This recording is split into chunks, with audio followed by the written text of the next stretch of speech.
અક્ષય, ધન્યવાદ માહિતી બદલ। સમાચારમાં આગળ વાત કરીએ તો રાજ્યમાં હવામાન વિભાગ દ્વારા ઘણા શહેરોમાં રેડ એલર્ટ જાહેર કરવામાં આવ્યા છે, ત્યારે વરસાદની આગાહીને પગલે ઘણા વિસ્તારોમાં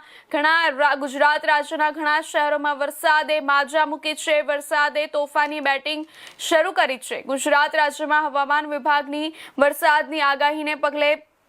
જણાવી દઈએ, હવામાન વિભાગ દ્વારા આજે 1 ઓગસ્ટ સવારે 7 થી 10 વાગ્યા સુધીનું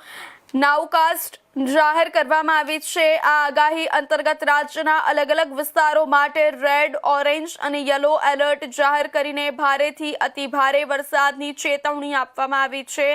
હવામાન વિભાગ અનુસાર સૌરાષ્ટ્ર અને મધ્ય ગુજરાતના કેટલાક વિસ્તારોમાં મેઘરાજા રૌદ્ર સ્વરૂપ ધારણ કરી શકે છે, જેમાં રાજકોટ, પોરબંદર, જૂનાગઢ, સુરેન્દ્રનગર અને બોટાદ જિલ્લાઓ માટે ખાસ રેડ એલર્ટ જાહેર કરવામાં આવ્યું છે। કચ્છ,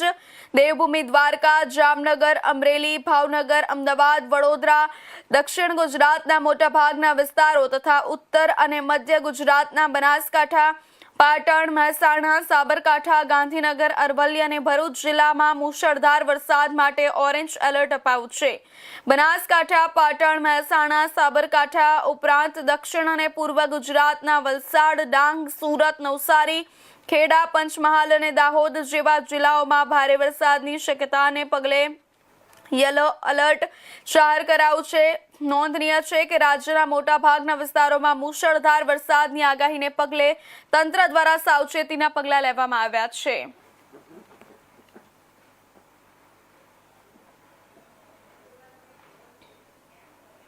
આ સમાચાર પર વધુ વિગતવાર માહિતી આપવા માટે આપણી સાથે અમદાવાદથી સંવાદદાતા જોડાઈ ચૂક્યા છે જતીન રાવલજી। જતીન, સમગ્ર ગુજરાતમાં વરસાદની આગાહીને પગલે ઘણા શહેરોમાં રેડ અને ઓરેન્જ અને યલો એલર્ટ જાહેર કરવામાં આવ્યા છે, તો હાલ સમગ્ર ગુજરાતમાં વરસાદની શું સ્થિતિ છે, વધુ વિસ્તારથી જણાવજો।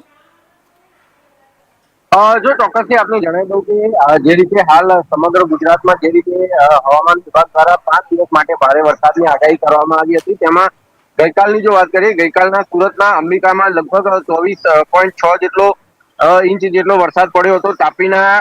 ડોલવણમાં 16.73 ઇંચ જેટલો વરસાદ ખાબકી ચૂક્યો। ખેડાના વાસોમાં 16.38 જેટલો વિશાળ વરસાદ જે છે તે ખાબકી ચૂક્યો છે। નવસારીના વાંસદામાં 16.26 ઇંચ જેટલો વરસાદ જે છે તે ખાબકી ચૂક્યો છે। એટલે કે લગભગ રાજ્યના લગભગ 255 તાલુકામાં મેઘ તાંડવ જે છે તે જોવા મળ્યું હતું, જેના લીધે સુરતમાં લગભગ સમગ્ર અલગ અલગ વિસ્તારોમાં થઈને લગભગ 20 ઇંચ જેટલો વરસાદ જે છે તે સુરતમાં ખાબકી ચૂક્યો છે, જેના લીધે ઘણી બધી જગ્યા ઉપર વરસાદના પાણીના લીધે ભરાવાના લીધે લોકોને ક્યાંક ને ક્યાંક હાલાકીનો સામનો કરવો પડ્યો। આજે વહેલી સવારે લોકોને ઓફિસે કે નોકરી ધંધે જતા લોકોને ક્યાંક ને ક્યાંક પાણી ભરાવાની સમસ્યાનો સામનો કરવો પડ્યો। સાથે સાથે સુરતની આસપાસની કાવેરી અને પૂર્ણા બંને નદીઓ પોતાના અત્યારે હાલ જે છે તે પૂર જેવી પરિસ્થિતિઓ બંનેમાં નદીઓમાં જે છે તે જોવા મળી રહી છે। ત્યારે નીચાણવાળા જે વિસ્તારો છે તેમાં ક્યાંક ને ક્યાંક જે છે તે કહી શકાય કે નીચાણવાળા વિસ્તારોમાં હાલ જે છે તે તંત્ર તરફથી સૂચનો આપવામાં આવેલા છે કે જો જરૂરી કામ હોય તો જ ઘરની બહાર નીકળો અને ઘરની બહાર ન અથવા તો ઘરની બહાર જે છે તે જરૂરી કામ ન હોય તો નીકળવાનું ટાળવું જોઈએ। કોઈ પણ પ્રકારનો બહારનો પ્રવાસ જે છે તે અત્યારે હાલના સંજોગોમાં જે છે તે ટાળવો જોઈએ। એને લઈને જે રેડ એલર્ટ જાહેર કરવામાં આવ્યું હતું, ત્યારે સ્કૂલોમાં પણ જે છે તે રજા આપી દેવામાં આવી હતી, જેથી કરીને બાળકોનું સુરક્ષા જે છે તે સચવાઈ રહે, તેમની સલામતી જળવાઈ રહે અને સાથે સાથે તેમના વાલીઓને પણ ક્યાંક ને ક્યાંક કોઈ મુશ્કેલીઓનો સામનો ન કરવો પડે, એટલા માટે થઈ અને સ્કૂલોમાં પણ ગઈકાલે પણ રજા આપવામાં આવી હતી, આજે પણ રજા આપવામાં જે છે તે આવેલી છે। અને સાથે સાથે તંત્ર દ્વારા તમામ તૈયારીઓ જે છે તે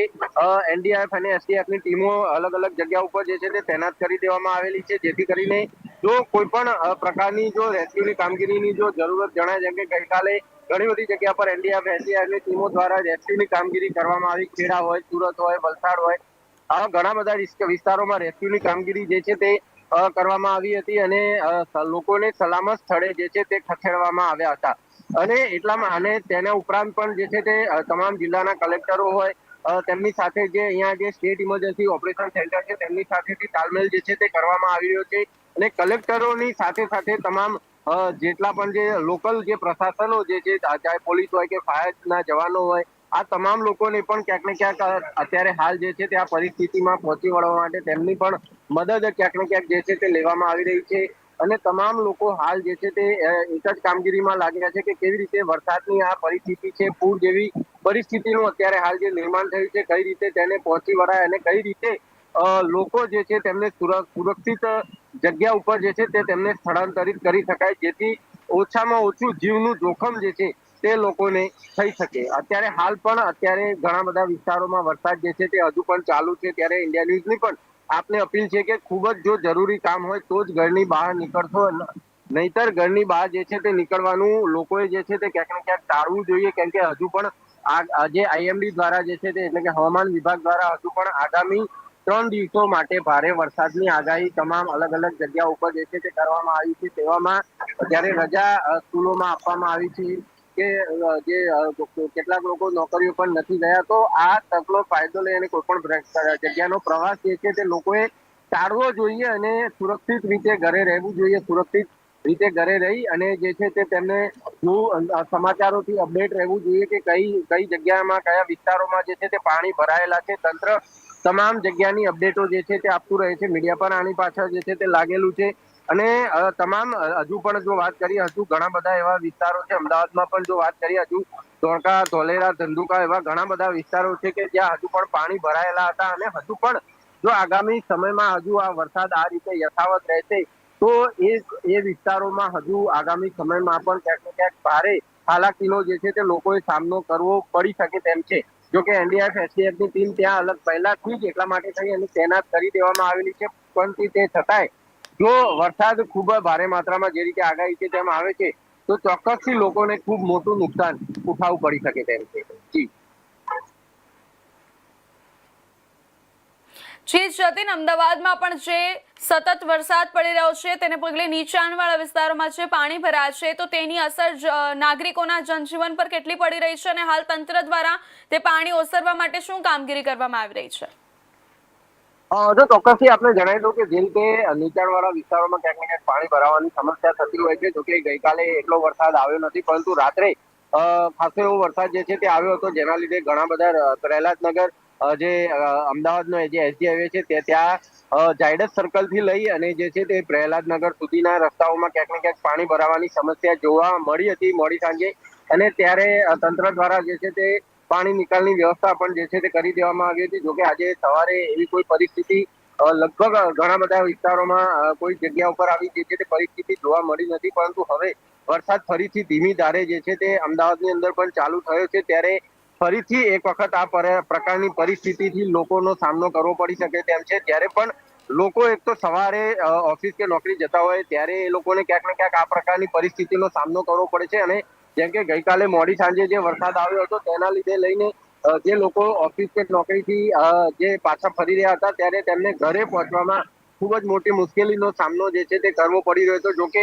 લગભગ ઘણી બધી ઓફિસોમાંથી જયારે હવામાન વિભાગની આગાહી હતી ત્યારે તેમને વહેલા છોડી દેવામાં આવ્યા હતા, એટલે ઘણી બધી ઓફિસના કર્મચારીઓ જે છે તે સુરક્ષિત રીતે વહેલા જે છે તે ઘરે પહોંચી ગયા હતા, પરંતુ તે છતાંય જે લોકો વહેલા નહોતા પહોંચી શક્યા તે લોકોને જ્યારે મોડી સાંજે વરસાદ આવ્યો અને પાણી ભરાવાની સમસ્યા થઈ ત્યારે તેમના 2 વ્હીલર કે 4 વ્હીલરને પાણીમાં લઈને નીકળવાની સમસ્યા જે છે તે આવી હતી. ઘણા બધા વાહનો બંધ પણ પડ્યા હતા, એટલે કે આવી ઘણી બધી સમસ્યાઓ જે છે તે જ્યાં વરસાદમાં જે પાણી ભરાતું હોય છે ત્યારે સર્જાતી હોય છે, અને એટલા માટે છે અને તંત્ર વારંવાર આગાહી જે છે તે કરી રહ્યું છે કે જ્યારે ખૂબ જ ભારે માત્રામાં વરસાદની આગાહી જે છે તે કરવામાં આવેલી છે, તેવામાં જો બિનજરૂરી પ્રવાસ જે છે તે લોકોએ ટાળવો જોઈએ.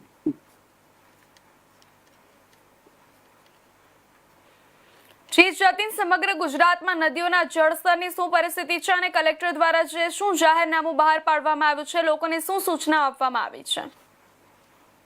જો લગભગ કહી શકાય કે લગભગ તમામ નદીઓના જળસ્તર જે છે તે ઊંચા આવ્યા છે. ખાસ કરીને જો કાવેરીની વાત કરીએ, કાવેરીની 19 થી 25 ફૂટ જેટલી છે, તો જે પૂર્ણા નદી છે તે પૂર્ણા નદી અત્યારે હાલ 21 થી 27 ફૂટની ખતરનાક સ્થિતિ ઉપર જે છે તે પહોંચી છે. ત્યારે અલગ અલગ તમામ લગભગ ઘણી બધી નદીઓમાં આ પ્રકારની પરિસ્થિતિનું નિર્માણ થયું છે, ત્યારે તમામ જગ્યા ઉપર સ્ટેટ ઇમરજન્સી ઓપરેશન સેન્ટર કે જ્યાંથી મુખ્યમંત્રી પોતે જ જે છે તે તમામ આ પરિસ્થિતિઓનું નિરીક્ષણ જે છે તે કરી રહ્યા છે. કલેક્ટરો સાથે બેઠકનો દોર જે છે તે તેમના દ્વારા ચલાવવામાં આવી રહ્યો છે, અને વારંવાર તેમની એક જ જે છે તે સૂચના રહી છે કે તમામ જગ્યા ઉપર જે નદીની આસપાસના જે નીચાણના જે વિસ્તારો હોય જાહેરનામું જે બહાર પાડવામાં આવ્યું છે તે આસપાસના નદીના આસપાસના જે નીચાણના વિસ્તારો છે જ્યારે આવા નદીમાં ક્યાંક ને ક્યાંક નવા નીર આવતા હોય છે ત્યારે ખાસ કરીને જે ગામના લોકો હોય છે કે જે લોકો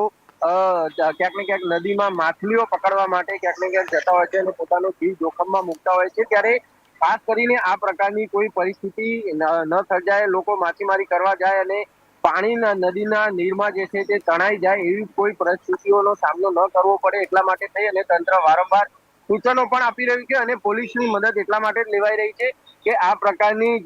જે જાહેરનામાઓ જે બહાર પાડવામાં આવેલા છે તેનું સુરક્ષિત રીતે પાલન જે છે તે લોકો દ્વારા કરવામાં આવે તેની તકેદારી હાલ જે છે તે પોલીસ પ્રશાસન વિભાગ પણ કરી રહ્યું છે. જી